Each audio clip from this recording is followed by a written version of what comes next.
حول ولا قوة إلا بالله العلي العظيم. أعوذ بالله من الشيطان الرجيم. بسم الله الرحمن الرحيم.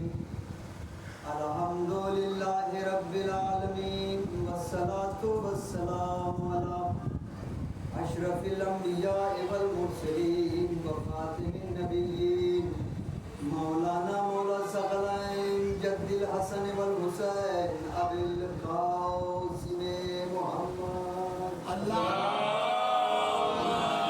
صل على محمد وآل محمد وأهل بيته الطيبين الطاهرين معصومين المظلومين ولعنة الله على أعدائهم أجمعين من يومنا هذا إلى قيام يوم الدين. أما بعد فقد قال الله تبارك وتعالى في القرآن الكريم وقوله الحق. بسم الله الرحمن الرحيم. قل لا أسألكم عليه أجرا إلا المودة في القربى. اللهم صل على محمد وآل محمد. عزیزان گرامی، بزرگان ایمان، شکر ہے اس رب جلیل کا جس نے ہم سب کو اس سال ایام اعزا میسر کیا.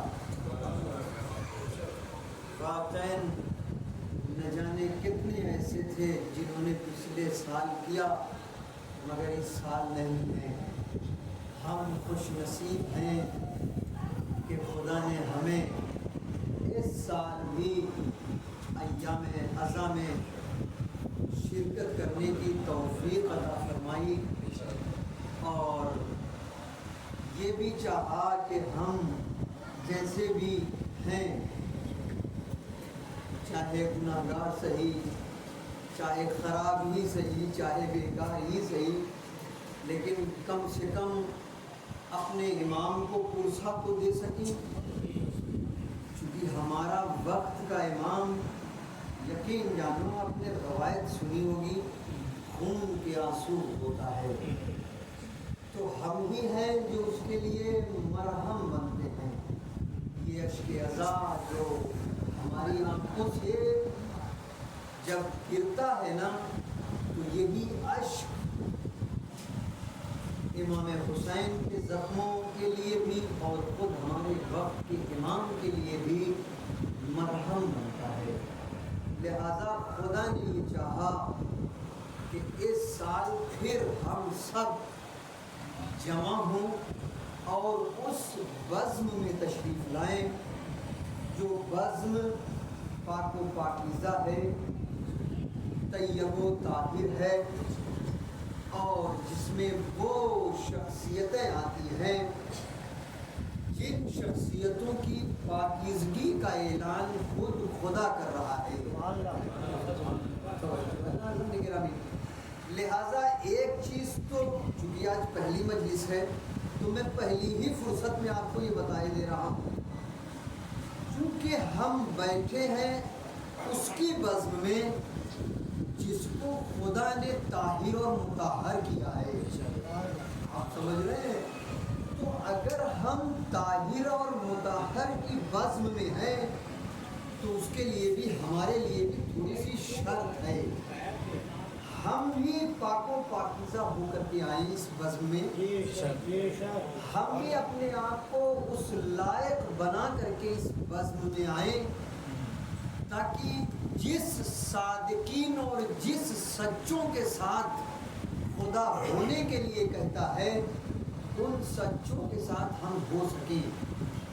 چونکہ یہ مرحلہ ابتدائی مرحلہ ہے اور خدا کہتا ہے وَكُونُوا مَعَ الصَّادِقِينَ، سچوں کے ساتھ ہو جائیے.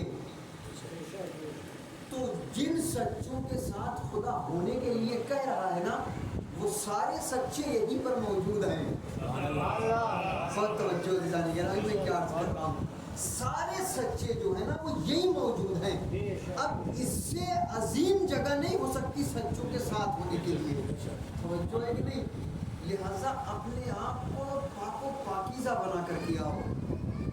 نماز پڑھ لیا، وضو اگر باقی ہے تو باقی ہے، نہیں باقی ہے چلتے چلتے وضو کریے. آئیے، طہارت کی بارگاہ ہے نا، پاک و پاکیزہ بارگاہ ہے نا.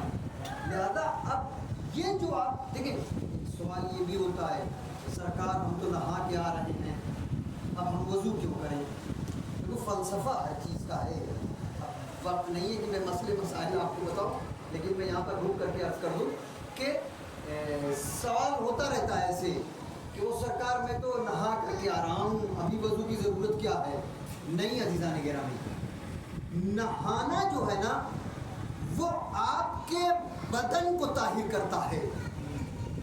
توجہ ہے کہ نہیں میں کیا عرض کر رہا ہوں؟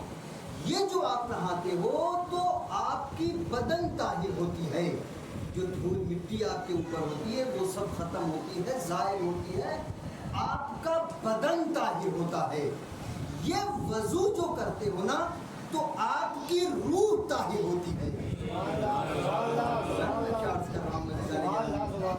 لہذا ان مجلسوں میں جب ہمیں آنا ہے نا، چونکہ ہم اس کی شخصیت اس شخصیت کے درمیان میں ہیں جو شخصیتیں جس کے لیے خدا کہہ رہا ہے یطہرکم تطہیرا.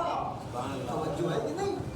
تو اگر ہم اس کی بزم میں ہیں تو پھر ہمارے لیے ضروری ہے کہ ہمارا جسم بھی طاہر ہو، ہماری روح بھی طاہر ہو. اور جب ہماری روح اور جسم دونوں طاہر ہوگا نا تو پھر ان کا لطف ہمارے اوپر ہوگا. اور ہم اس جگہ پر آتے ہی اس لیے ہے کہ ان کا لطف و کرم ہمارے اوپر ہو جائے، ہماری تقدیر سنور جائے. توجہ ہے کہ نہیں عزیزان گرامی؟ لہذا ہر انسان کی کوشش یہ ہونی چاہیے کہ ہمیں کیسے اس بارگاہ میں آنا ہے. اور یقین جانو، شکر ادا کرو کہ اللہ نے آپ کو موقع دیا، موقع فراہم کیا آپ کے لیے. نصیب سے یہ نصیب ہوتا ہے. ورنہ آپ دیکھیے بہت سارے لوگ پیسہ رکھ کر کے حج پہ نہیں جا سکتے اور نہیں جا پاتے ہیں، پیسہ رکھ کر کے زیارت کو نہیں جا سکتے، نہیں جا پاتے ہیں، کچھ نہ کچھ مشکلات رہتی ہے. سب سے بڑا ریزن یہ ہے کہ جب تک ان کا کرم نہیں ہوگا تب تک آپ آگے نہیں بڑھ سکتے. لہذا ہم مجلسوں میں اس لیے آتے ہیں کہ ان کا کرم ہم پر ہو جائے. تو جب کرم کے لیے آتے ہیں تو طہارت شرط ہے. صلوات پڑھے محمد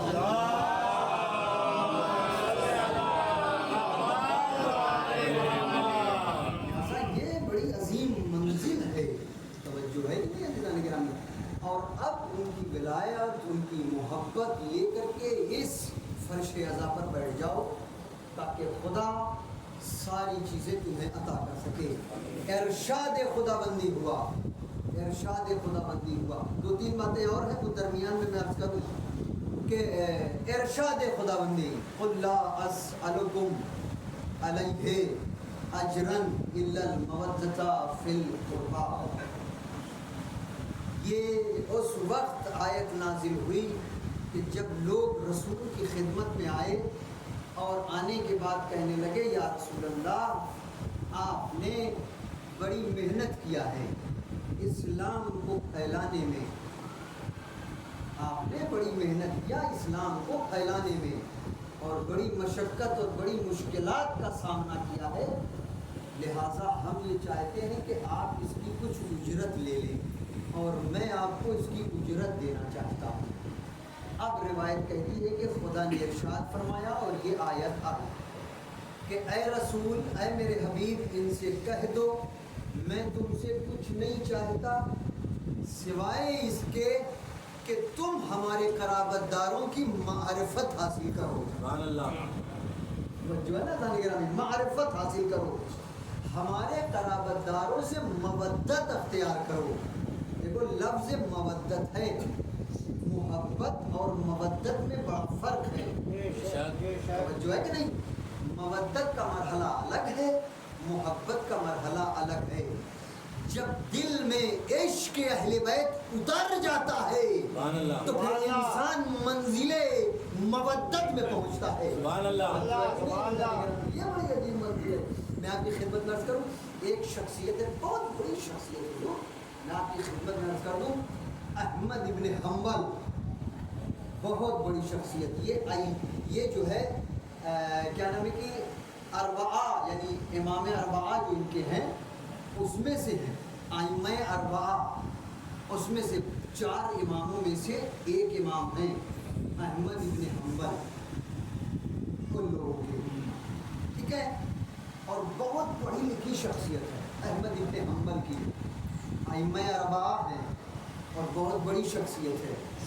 روایت یہ کہتی ہے کہ ایک شخص ان کے پاس آیا اور آنے کے بعد ان سے کہنے لگا کہ سرکار مجھے یہ بتائیے کہ جبرائیل رسول پر کتنی مرتبہ نازل ہوئے,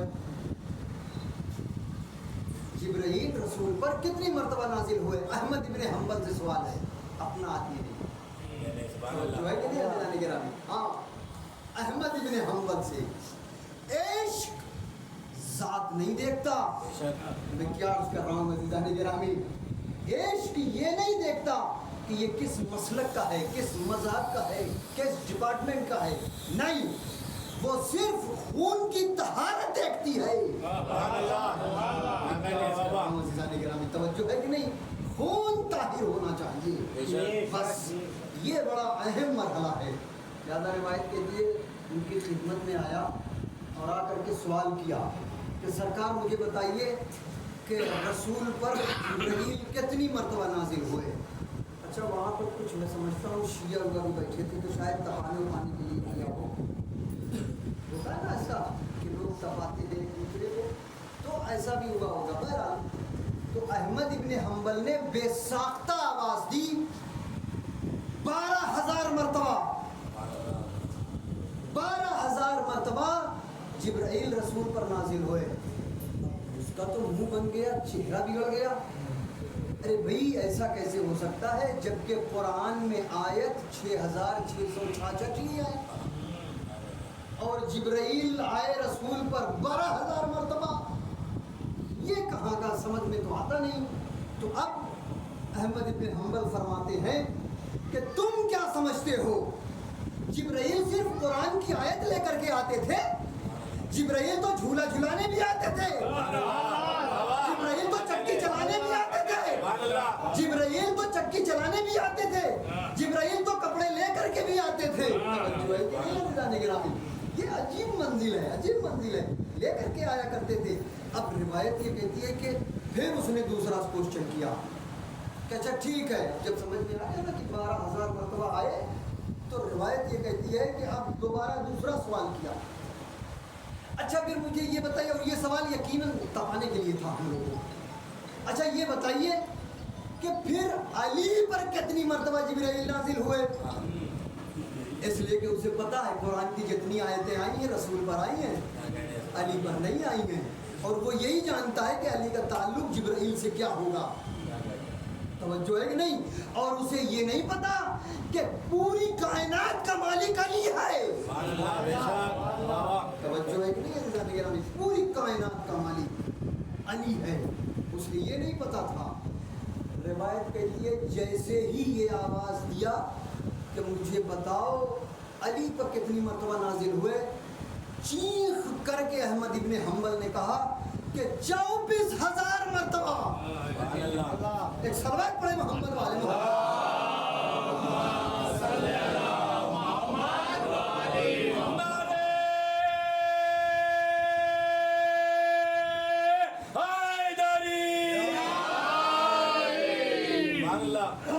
ہے نا جان گرامی, ہاں 24,000 مرتبہ. اب تو اس کا منہ اور زیادہ بگڑ گیا. 24,000 مرتبہ رسول جس کے صدقے میں کائنات خلق ہوئی اس پر تو 12,000 مرتبہ, اور ان کے لیے 24,000 مرتبہ. تڑپ کر کے احمد ابن حنبل نے فرمایا تجھے علی سے کیوں دشمنی ہے, تو علی سے کیوں تپتا ہے, تو علی سے کیوں جلتا ہے, آخر وجہ کیا ہے, تو مجھے اتنا بتا.